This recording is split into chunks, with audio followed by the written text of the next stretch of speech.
Are you ready for some good news?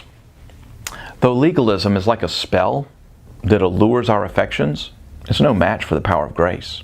Here's today's text, Galatians 3, verse 1. O foolish Galatians, who has bewitched you?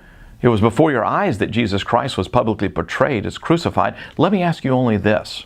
Did you receive the Spirit by works of the law or by hearing with faith? Are you so foolish? Having begun by the Spirit, are you now being perfected by the flesh? Why are we so allured by the law?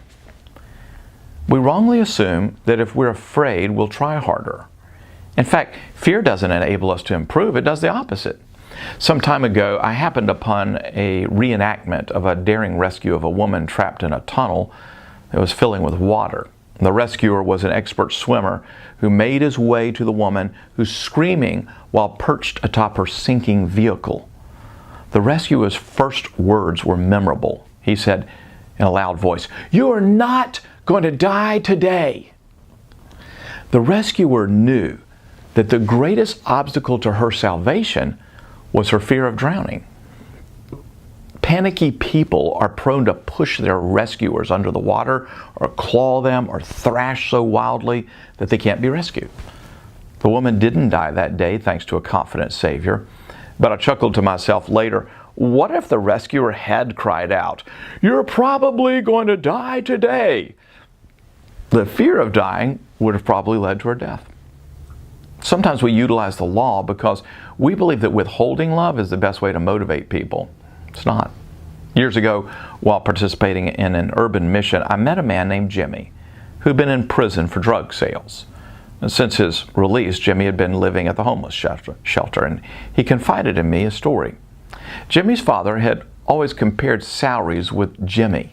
At first, the son was winning. He was a mechanic, was making good money, but when the dad got a promotion and taunted his son with his superior salary, Jimmy decided to acquire money illegally in order to impress his father.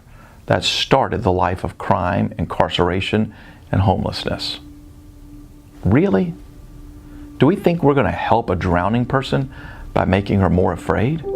Really? Do we think we're going to make a son a better man by withholding love? Really, Galatians? Paul is saying, you're going to get closer to God by following religious rituals like circumcision? Who has bewitched you? The deception of works righteousness is alluring, but ultimately illogical. When we're under the law, we're weary and worried. When we're weary and worried, we are at our worst. When we're under grace, we're free to grow and flourish. And that's the gospel. Well, that is today's daily devotional. And if you missed the broadcast, I urge you to go get the whole message. It's called Really? And it's free at sharingthelight.org.